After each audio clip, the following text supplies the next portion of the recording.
Lionel, aujourd'hui, tu t'es spécialisé dans les troubles d'apprentissage. Est-ce que tu peux nous dire pourquoi?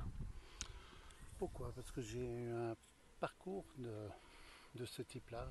Je suis un enfant 10, un enfant qui a subi beaucoup de traumatismes sur l'enfance et sur les enseignements, car on m'a beaucoup dévalorisé. On reconnaissait comme quoi c'était une tare d'être en difficulté scolaire, et ce qui ne m'a pas empêché de faire un joli parcours, en tous les cas, semble-t-il.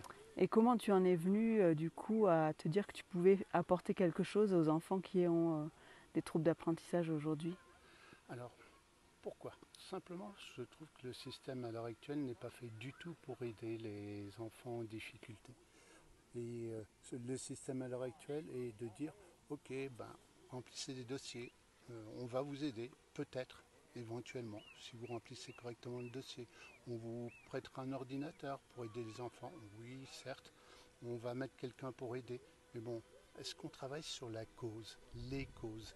Et je pense que de toute façon, la neurologie fonctionnelle permet de travailler sur les causes. Je pense qu'il est indispensable de comprendre que quand on a une écharpe dans le pied, ben, si on veut continuer à marcher correctement, ben, il faut retirer l'écharpe, désinfecter le pied et là on remarchera. Par contre, continuer à marcher avec une écharpe dans le pied, ça ne donne pas beaucoup de résultats positifs. Et concrètement, donc, comment tu fais pour aider les enfants qui ont des troubles d'apprentissage?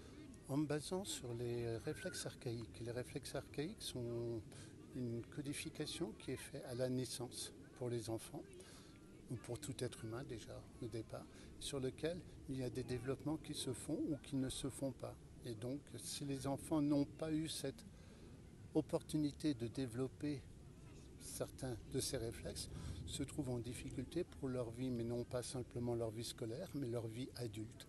Donc voilà en grande partie sur la base sur laquelle je traite les enfants et j'aide les enfants Tu peux concrètement. nous donner un exemple d'un réflexe qui, s'il est dysfonctionnel, peut Alors entraîner des troubles? tout à fait. Donc on parle du réflexe asymétrique du clou. Donc c'est un réflexe qui amène un enfant à ne pas avoir une latéralisation correcte, donc d'avoir des troubles 10 au niveau de l'écriture, au niveau des apprentissages.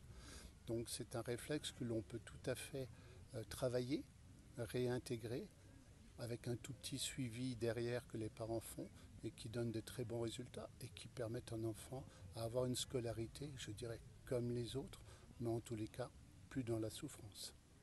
Beaucoup d'espoir du coup pour les enfants qui ont ce genre de troubles.